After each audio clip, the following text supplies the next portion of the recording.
It wasn't the slap that hurt. It was the way my kids looked at me when it happened. Confused, scared, like they weren't sure if they were supposed to protect me or hide behind me. Let me back up for a second. We were at my in-laws' house for one of those fake happy family gatherings. You know the kind. Everyone's smiling too wide, pretending nothing's wrong while gossip oozes under every compliment. I've been married to Jessica for 8 years. We had 2 kids, Danny and Chloe. They weren't biologically mine. I adopted them when Jessica's ex bailed. Never made a difference to me. I raised them, stayed up with them when they were sick, taught Danny how to ride a bike, braided Chloe's hair before her first day of kindergarten. They're mine. Always have been.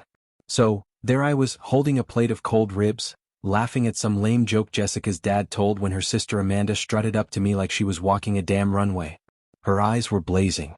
Everyone saw it. The room even got quiet like it knew drama was about to unfold. You're not even a real father, she hissed. You just adopted them. And then a slap right across my face. Hard in front of everyone. My son's eyes widened, his mouth trembling. Chloe grabbed my leg. My cheek stung. Sure. But what really burned was the shame. I touched my face slowly, turned back to Amanda, calm, steady, and I smiled. Not because it was funny, but because sometimes the truth is so damn ugly, it deserves a smile.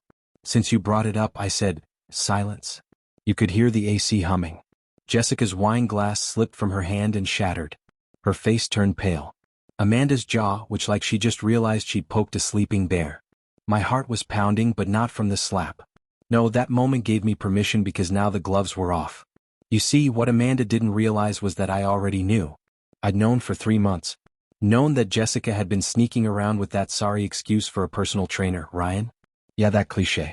The gym guy with tight shirts and too much cologne. The one she said was just helping her stay fit. Well, apparently staying fit now meant sneaking off to hotel rooms, lying about yoga classes, and having me watch the kids while she played the role of a high school teenager again. I hadn't said anything. Not yet. I was watching, waiting. But that slap, that public humiliation, that was my green light. Jessica, I said loud enough for every nosy aunt and half-drunk uncle to hear. Why don't you tell your family where you were last Thursday at 4:00 p.m. and maybe explain why Ryan's shirt was in your gym bag? She blinked, froze. Amanda looked at her like she just swallowed a lemon. Jessica opened her mouth, but I wasn't done. Or maybe you want me to play the voicemail. I pulled out my phone. Her face drained of color faster than a sinkhole swallows dirt. The one where you tell him you love him, but need to keep things quiet until after the holidays. Now it was my turn to drop a bomb. She lunged for my phone and I stepped back calm as a damn mook. No, babe. We're doing this now. Right here.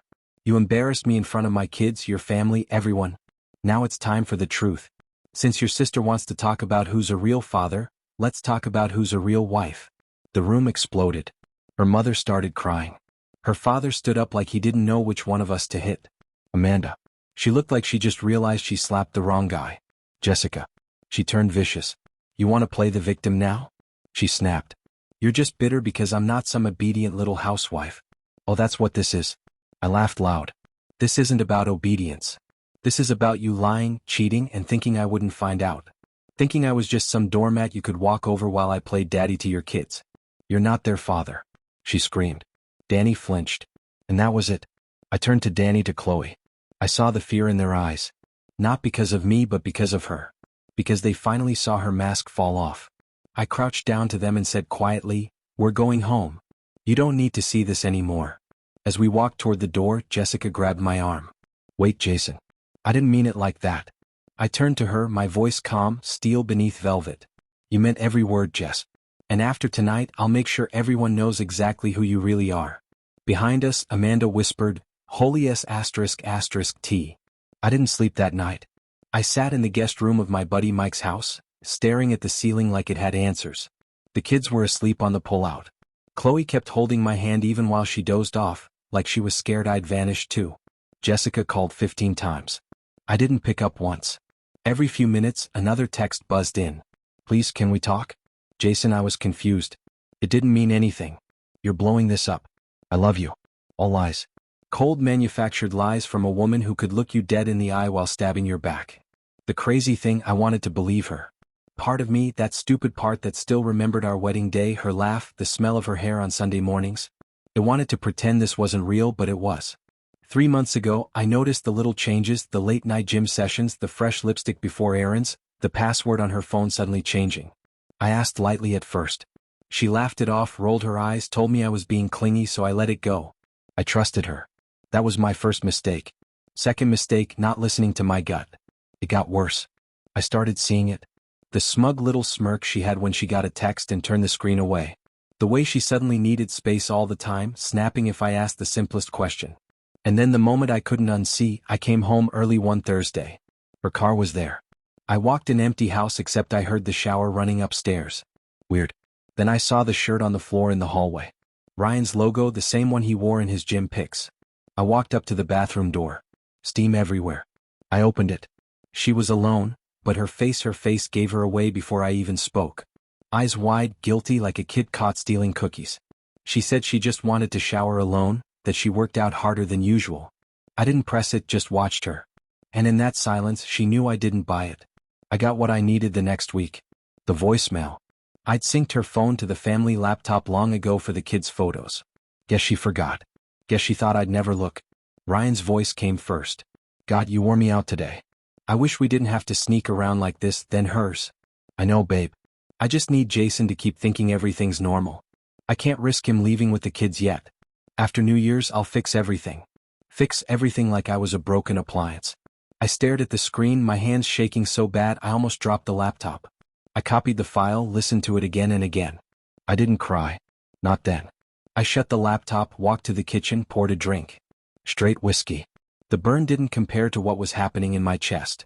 I should have confronted her then. But no, I wanted to see how far she'd go. I wanted her to bury herself in lies. And then came the slap, Amanda's tantrum, her bitter venom wrapped in jealousy. I still don't know what pissed her off more. That I had a better bond with the kids than she did, or that I didn't worship her sister like some spineless S. But in that moment, Amanda became the spark that blew it all up. Now here I was, 3 a.m., staring at my kids while my wife slept in our bed alone, probably dreaming up a 100 fake apologies. I unlocked my phone, played the voicemail one more time. Then I pressed record. I just wanted to say thank you for the lies, for the cheating, for letting your sister humiliate me so I could finally show the truth. Oh, and by the way, I sent the voicemail to your dad. Also, CC to your church group chat and that Facebook mom circle you love so much. Maybe Ryan can help explain it when the pastor asks for prayer requests next week. I smiled, ended the recording, sent it. Seconds later, my phone lit up again. Jessica, what the F asterisk did you do? Jessica, you're ruining my life. No, Jess, you did that all by yourself. She showed up at Mike's house the next morning, screaming from the driveway like a lunatic. Still wearing the same leggings and hoodie from the night before. No makeup, hair in a mess bun, face blotchy. For once she looked real. Ugly real.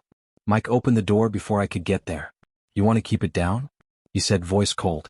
My wife's inside and the kids are trying to eat breakfast like normal people. Jessica barged past him like she owned the place. I didn't say a word, just stood there, arms crossed, waiting. You humiliated me, she hissed, eyes locked on mine. You think you're the victim? You made me look like a monster in front of my entire family. I laughed. Actually laughed. You are a monster, I said. Just the kind that hides behind fake smiles and PDA meetings. She stepped closer. You think you're some saint because you played house with kids that aren't yours? That hit hard. Low, designed to stab deep. I took a step forward 2 inches from her face. I am their father. I earned that. You're just the woman who cheated on the man who raised them, lied to him, used him, and then let your sister slap him in front of them while you stood there like a coward. Her lip trembled. For a second I saw something crack behind the rage. Fear, maybe regret. Then it was gone. Fine, she said, voice going ice cold. You want to paint me as the villain? Go ahead, but if you think I'm letting you take my kids, you're out of your mind. Oh, we're doing that now, I said, smiling again. Now you care about the kids. After sneaking around, bringing a stranger into our lives like they wouldn't notice. You used them like bargaining chips.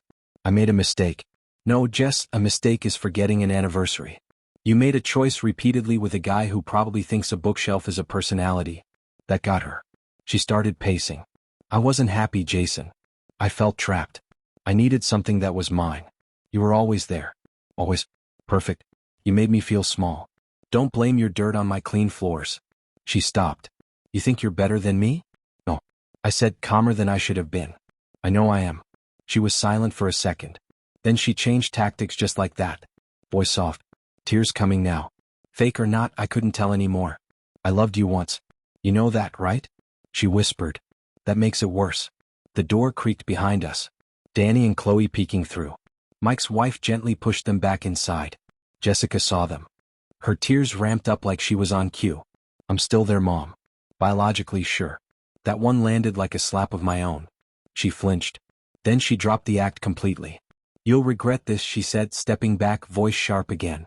You think you're some noble man? You're just bitter. You'll be alone and everyone will know how pathetic you are. Funny, I said. Everyone seems to be apologizing to me lately. Even your father. Even Amanda. That last part stung. Amanda had messaged me that morning. No apology. Not really. Just a sentence. I didn't know. I was wrong. I let her walk out without another word. She didn't deserve a goodbye. I stood in the kitchen for a long time, just listening to my heartbeat in my chest. Louder than it should have been. Not from fear, from the weight of freedom. Heavy, almost unbearable, but finally mine. Mike came up behind me. You all right, man? Not yet, I said. But I will be. Because here's the truth people don't tell you. Betrayal doesn't just break your heart, it breaks your reality. You start questioning everything. Every laugh, every kiss. Every night lying next to someone who was playing a different game. But once you see it for what it is, you can't unsee it. You don't need revenge. You need distance, peace, control. And I was taking all of it back. Piece by piece. I called my lawyer that afternoon. Told him everything. Sent the files, the messages, the proof. I was done talking. Now it was time to act. ChatGPT pow ideal. The lawyer's name was Kevin Thompson. Real straight shooter, firm handshake, sharper tongue. He listened without blinking as I laid everything out. Cheating, lies, the voicemail, the slap in front of my kids. When I was done, he leaned back, tapped his pen against the desk and said, You want custody full? I said. He nodded. Good. You've got the leverage. She's reckless. Public infidelity, emotional damage to the children, and we've got evidence. I handed him the flash drive. She's going to fight dirty, I warned. Kevin cracked a dry smile. Let her. Some people look uglier the more they speak. You just stay clean. I'll be the one getting bloody. That was the first time in weeks I felt like someone was in my corner. The next 72 hours were a storm. Jessica called nonstop. Sometimes crying, sometimes screaming, sometimes both in the same breath. She showed up at Danny's school, tried to act normal, kissed his head, said she missed him, but he didn't smile back. He looked small, guarded like someone too young to know how to protect his heart, but trying anyway. The school called me. I picked him up early. That night, Chloe asked me a question while brushing her teeth that nearly broke me. Daddy, if mommy lies, does that mean she doesn't love me anymore? I had to step into the hallway and press my hand against the wall. Breathe. Then I came back, knelt down and said, Sweetheart, when grown-ups lie, it means they don't know how to love right. But you did nothing wrong and I will never lie to you. She nodded, but I saw it. That shadow behind her eyes. The damage Jessica did in months would take years to undo. And Ryan, he had the nerve to DM me. Sorry, man. I didn't know she was still emotionally tied to you like that. Didn't mean for things to get messy. I stared at the message for a long time. Then I replied, You're a grown man who knowingly slept with someone's wife. Stay away from my kids. If I see you near them, it won't be lawyers we're using. He blocked me. Smart. Jessica finally got served the papers on a Friday morning. She showed up to the mediation with sunglasses on and fake tears ready. She told the mediator I was emotionally distant, obsessed with work, and used the adoption to guilt her into staying. Kevin leaned in, dropped the voicemail on the table like a bomb. The room went silent. Jessica's face went stone cold. She didn't even flinch this time. No denials, just pure vicious contempt. She looked me dead in the eyes and said, You're really going to destroy our whole life over one mistake. I leaned forward. You destroyed it the second you let my kids call me daddy while calling someone else babe in secret. This isn't revenge. This is justice. She laughed then. Real ugly sound. You think they'll hate me? They won't. I'm their mother and I'm the man who never walked out on them. Let's see what that means in the long run. In the end we settled fast. Kevin made sure of it. Full custody to me. Supervised visitation for her and only if she passed a psychological evaluation. She stormed out of the mediation like the building was on fire. No goodbye, no apology, just poison in her veins and pride in her throat. And me? I drove home, rolled the windows down and didn't play any music. Just listened to the wind. When I got home, Chloe was waiting at the door with her stuffed elephant. Danny was watching cartoons on the couch, but when he saw me, he jumped up and hugged me like I'd just come back from war. In a way I had. I tucked them in that night, kissed their foreheads, and sat in the dark with a beer thinking about everything. She thought I'd fall apart, but instead I became something else. Free ChatGPT Poudial. A month passed. No calls, no texts, no surprise visits. Jessica had gone quiet. Too quiet. The silence was unsettling, like the moment right before a storm when the air gets heavy. And every instinct in you says, brace for impact. I kept busy. Work, the kids, therapy appointments. Chloe started drawing again, which felt like a small miracle. Danny was laughing more, finally sleeping through the night without waking up crying for both of us. I'd been honest with them. Told them Mommy was sick. Not the kind with a fever, but the kind that needed to fix her heart before she could be near them again. They accepted it better than I expected. Maybe because they saw too much already. One Saturday morning we were making pancakes when the doorbell rang. Danny beat me to the door, and standing there was Amanda, looking like she hadn't slept in a week. Her eyes were red, no makeup, clutching her purse like it was her last lifeline. I didn't say a word, just stared. I need to talk to you, she said. Danny looked up at me, confused. I nodded toward the kitchen. Go keep stirring the batter, but he hesitated, then obeyed. I stepped outside with her, shutting the door behind me. You've got 5 minutes, I said. She nodded, swallowing hard. I didn't know how bad it was. I swear. I thought you were just being dramatic when you started pulling away from Jess. She always played the victim. She still is. Amanda took a breath. I believed her lies. All of them. Even when she told me you were emotionally manipulating the kids. But after the voicemail leaked after she lost custody, I saw it. All of it. I crossed my arms. What do you want to say? I was wrong. Her voice cracked. I slapped you in front of your children and I'm ashamed. You didn't deserve that. And they didn't deserve to see it. I didn't reply right away. The memory still burned. She said you tried to take everything from her. Amanda went on. But the truth is she never earned anything to begin with. That hit harder than I expected, not because it was news but because it came from her. She's drinking now, Amanda added quietly. Ryan dumped her. She's alone, spiraling. Her pride won't let her admit it, but she's drowning. I looked at her then. Really looked, and I saw what Jessica would become in 10 years if she kept on this path. Just another bitter woman aging faster than her reflection, burning bridges, and playing victim in every story she told. I appreciate the apology, I said finally. But you don't get to come in here and be the aunt again just because you feel bad now. Amanda's eyes filled with tears. I know. I miss them. I miss being part of their lives. Can you tell them I'm sorry? I didn't promise. I just nodded once and turned back inside. That night, after the kids were asleep, I scrolled through old photos on my phone. There was one of Jessica holding Chloe on her first birthday. Both of them were smiling.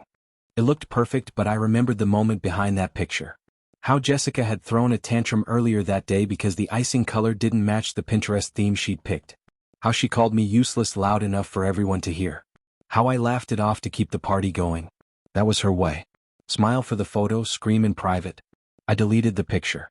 Then I opened a new note in my phone and started writing down everything I'd learned. Not about her, but about me. What I tolerated, what I'd excused, what I swore I'd never allow again. And somewhere in that list, I wrote a line I didn't expect.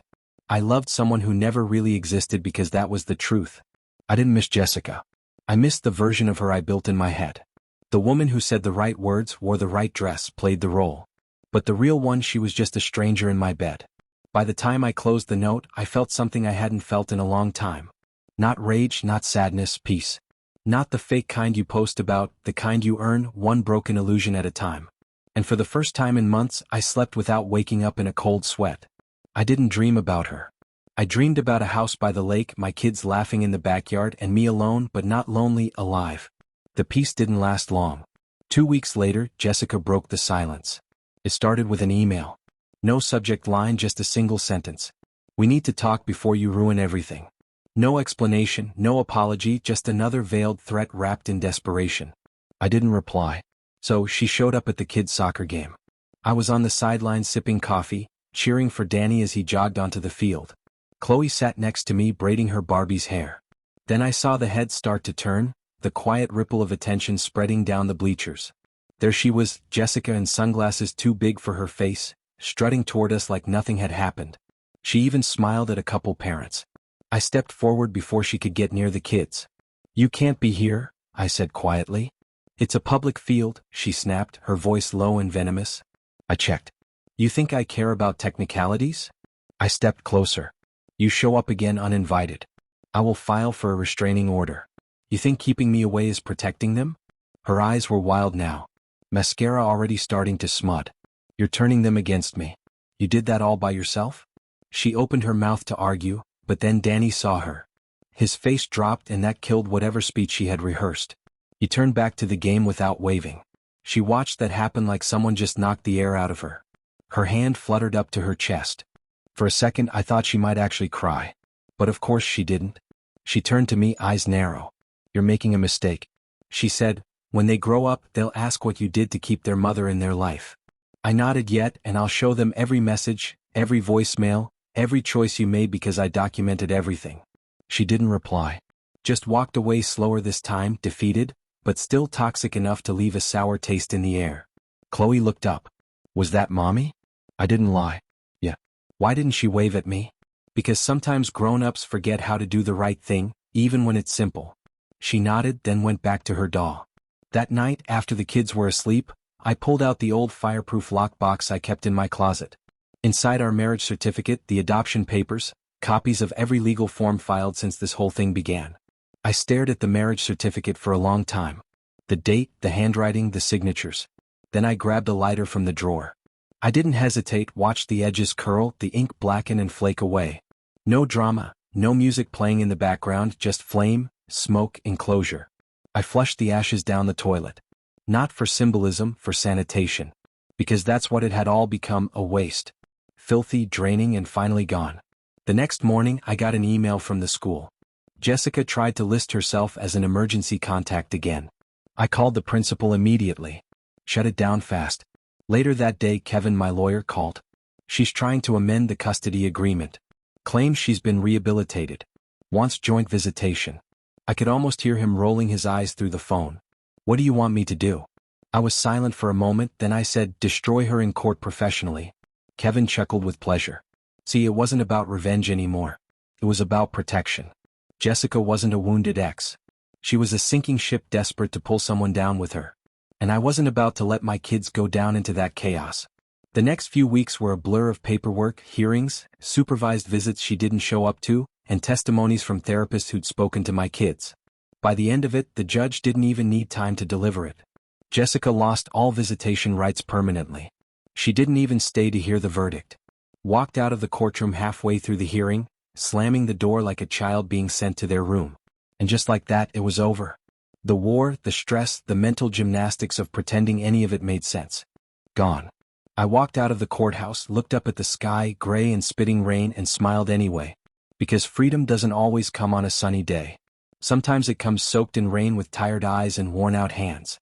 But it still feels like flight. A full rotation around the sun since everything burned to the ground.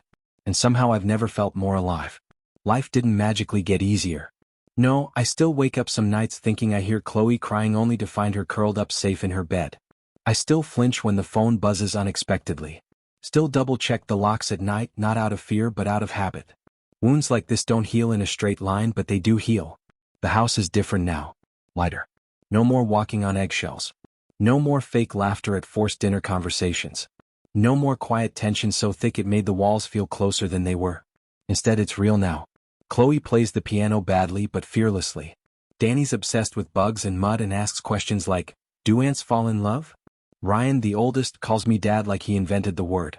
Like it always belonged to me. And maybe it did, because being a father isn't about blood. It's about showing up. When their hearts crack open, when the world feels too big, when they need truth more than comfort, you show up. And I never stopped. Jessica, last I heard, she moved states. New job, no custody, no visitation. Rumor is she's dating some new guy who doesn't know her full story. That part used to bother me. It doesn't anymore. Let him figure it out the hard way. She was never going to change. Not for me. Not for the kids. Not for herself. Some people aren't broken. They're built like that. All sharp edges and mirrored lies. Wearing masks so long they forget what their real face ever looked like. My job was never to fix her. My job was to protect the people she could have broken. And I did. I won. Not in court, not against her, but within myself. Because there was a time when I thought staying quiet made me strong. Thought patience was love and tolerance was peace. But now I know better. Love without respect is just self-harm with a romantic soundtrack. And peace. Peace is what happens when you stop arguing with chaos. These days people ask me if I'm dating again. I tell them the truth. Not yet. I'm rebuilding something more important than romance. I'm rebuilding trust with myself, with the idea that not everyone wears masks. That somewhere out there maybe is someone who doesn't need to be explained away to my children. Someone who loves like I do, loud, honest, and Alan. But I'm not in a rush because I've already got a full house. And on Friday nights when the kids are asleep and the dogs curled at my feet, I sit out on the porch, sip a whiskey, and breathe in the kind of quiet that used to scare me. Now it feels like a reward. I still think back sometimes to that slap, to that voicemail, to her face when the lies stopped working. Not out of bitterness, out of clarity. That moment wasn't my undoing. It was my awakening. So, if you're reading this and you're where I was, drowning in doubt, justifying disrespect, pretending betrayal is somehow your fault, let me give you the only advice that matters. You don't owe anyone your silence. You don't owe anyone a second chance at hurting you. And you don't have to set yourself on fire to keep someone else's light warm. Get out. Get loud. Get free. And when you do, don't look back. Because the only thing waiting behind you is a ghost of a life you finally outgrew. Let it haunt someone else.